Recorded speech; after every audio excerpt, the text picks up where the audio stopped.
everybody, and welcome to another episode of the Urge Artifacts, where we unbox and review collectibles and other hobby-related items.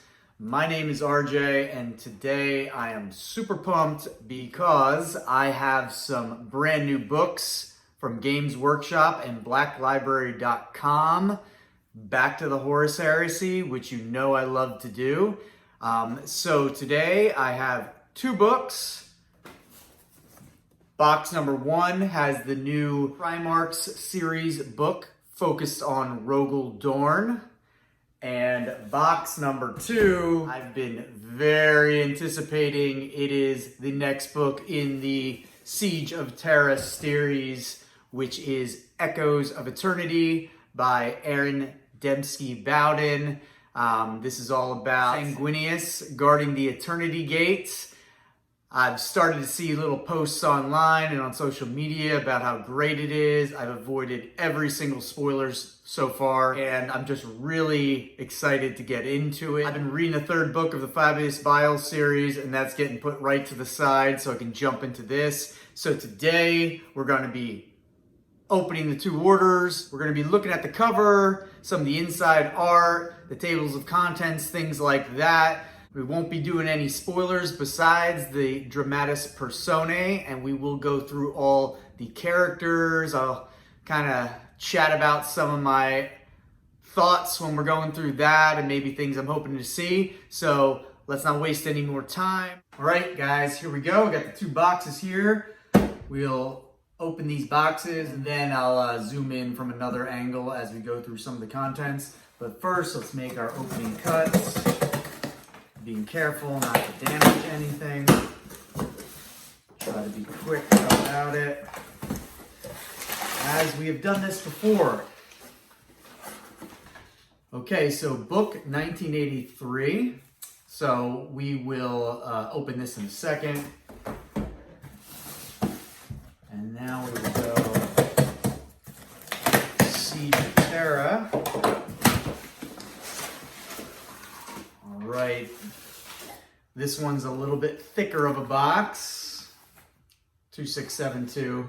Don't really care about the numbers, but just pointing it out. And while we are sitting right here, let's open up box number one. And typical black covering. Okay, like usual. We'll break this seal. Da, da, da, da. Here we go with the cover, black and gold. We're going to take a closer look at that in a second. And then box number two, Echoes of Eternity. The little Blood Angel sticker there. Right, and here it is.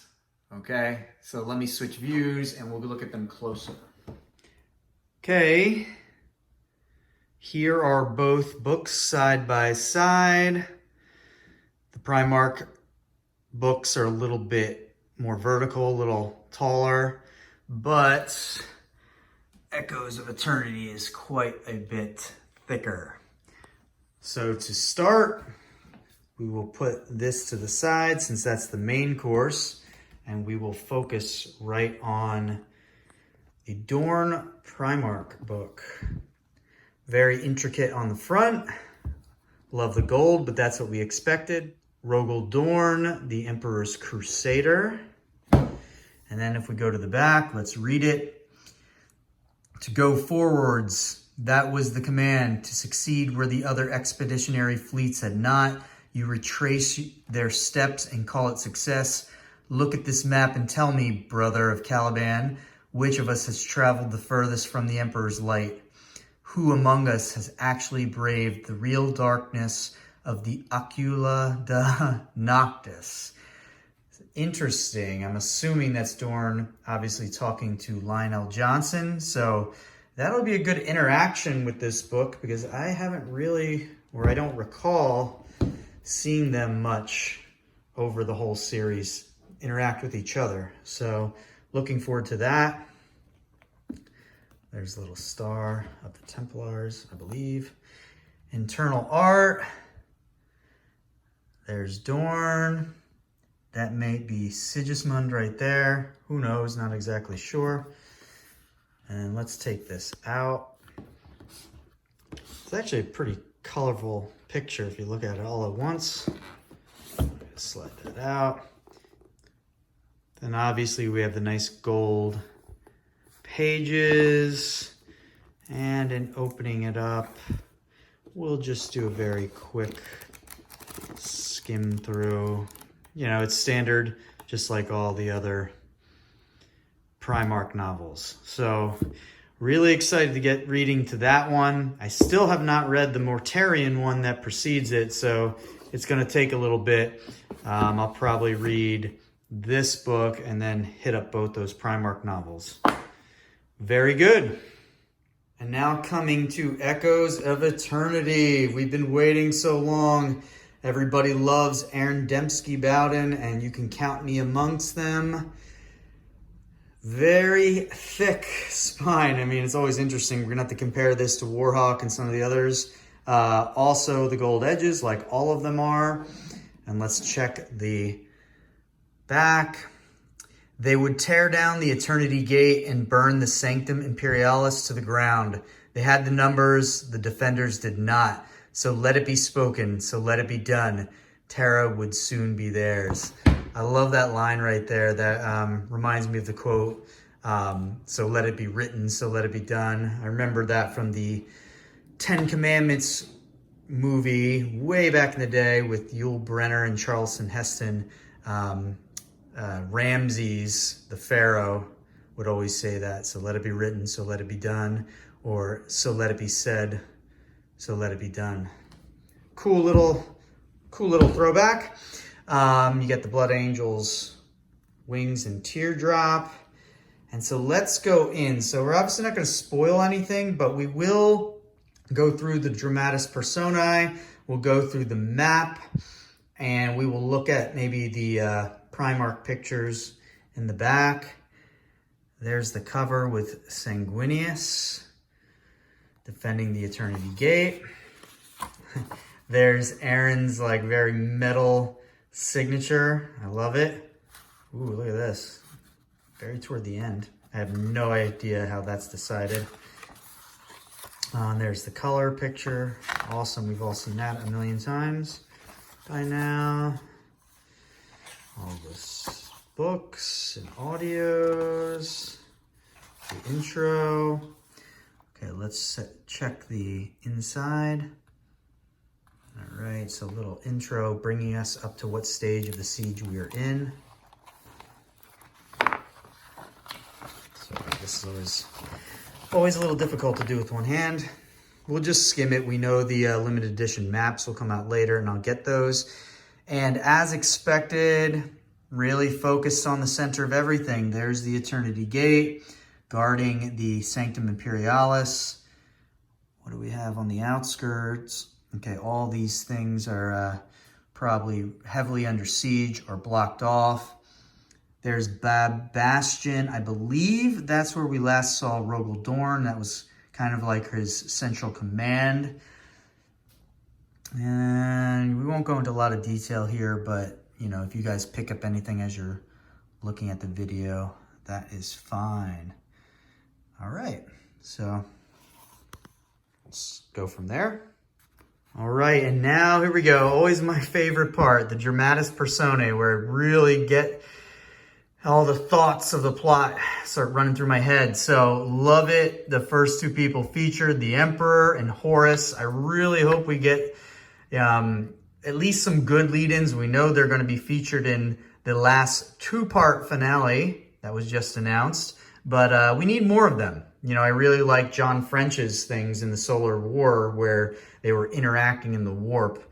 So I would love more of that, and maybe even a little expanded version of that. The Primarchs, Angron, Magnus. Ooh, I'm happy we're getting Magnus.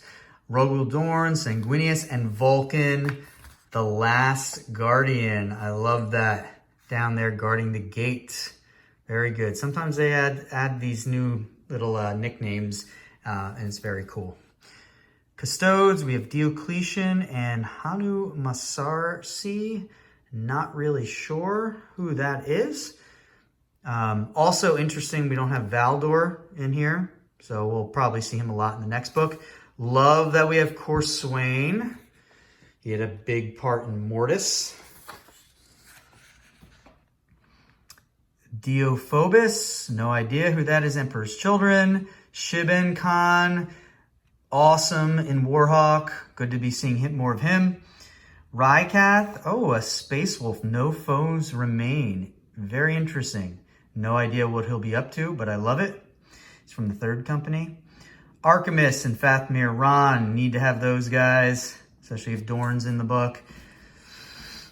Both been very prominent. You knew Archimus as well as old Archimus was. Blood Angels, Zephon, we know he was going to be featured. Amit, that's going to be great. Have no idea who the Anzariel, the Bringer of Wrath is, but exciting. And then all these other guys, we may have seen them, but not really sure. Oh no, they're like thralls and weapon bearers, so probably not. Over here to the World Eaters. So we have Kargos. Karn, interesting because it was an interesting ending to the Book of Warhawk, so it'll be interesting how he's featured. I know we knew Kargos and Saren were going to be key focus characters from the lead up to this release. Kenor Argonis. Oh, and Argonis. Yeah, I always forget, like, Kenor. I think they announced that as his name, but we always know him as Argonis. I've really liked his character over the course of the series, how he's almost like a shamed guy in the beginning, and then he very much rose to prominence, especially after Slaves to Darkness. Oh my god, goodness, this one like made me pause for a second. So we have Abaddon and Tarek Torgadon of the Luna Wolves. So we're definitely going to get some kind of flashback. Very cool. Inzar Terrace. No idea who that is, but I do think they need to get the Word Bearers and Lorgar involved before the end. A bunch of Imperial Army guys, which, not the most exciting thing on the dramatis list, but they're always like add a ton to the story, and some of the best characters have been regular humans. Not sure if we've seen these guys or not, but, we'll see. Malkador, the Sigillite, and Saris Gone. Don't know him, but obviously we'd expect Malkador to be in this. One more page. Arkan Land and others. The Mechanicum, great. The Neverborn, Kabanda, and Varak Sul. I forget. I don't remember Varak Sul. Maybe I'll get my memory jogged. But sounds pretty badass. And we know we were going to see Kabanda in this. Awesome. Good list. Kargos, nice picture of him. The Bloodspitter. We saw him a good amount in Betrayer, but not so much since. And there's Lotera Saren. Everybody loves Lotera. What a badass. We'll see what ends up with her. Zephon, the Bringer of Sorrow. I was very interested in Zephon because I could have swore, spoiler alert if you didn't read 2 books back in Mortis, but I could have swore he was killed in Mortis, or at least it was heavily implied. So we shall see, but he's obviously back. So see what happens there. And then Arkan Land, and if he's back, maybe Arkan Land has something to do with it. Cool picture of him, kind of what I always imagine him to look like. Very interesting character. And then we won't go through much into here. And some quotes to start it off. Always love it. I like how we got a Lorgar quote. Just so you guys know, I do not like Lorgar, but I do think we need to get him back in some part in the series. And then we will stop right there. But before we fully stop, I always go through the Primarch art. So here is Sanguinius, Cool picture of him looking almost like a Christ figure. Just chilling in his robes. Okay, nice art. And that's it. It's just Sanguinius. Maybe we've seen the rest so far. I'm not sure, but... Oh, no. Oh, shit. That is a badass picture of Vulcan. Really badass picture of Vulcan. Love that. All right, so that'll be it for the inside of the book. Okay, thank you guys very much for watching. I hope you enjoyed that inside look of the two newest Horus Heresy books. First, the Rogal Dorn Primarch book, and second, Echoes of Eternity, the limited edition by ADB. I'm gonna dive right into this, especially after looking at the contents on the inside. I hope that video helped you. If you missed the pre-order and you're debating whether or not to go into eBay land, or if you wanted a sneak peek that did not include spoilers, stay tuned for future videos on the Horus Heresy. If that's your jam, I will be taking these books to the end as they release them, which is not very much longer. On the flip side, check out some of my other videos on the channel. Horus Heresy is just one part of it. I recently did a video of Arya's blade from Game of Thrones and House of the Dragon, the replica video for that. So check that out, or any of my other decor hobby-related videos. Otherwise, thank you for watching again. Keep on collecting, keep on having fun, and have a great day. Thank you.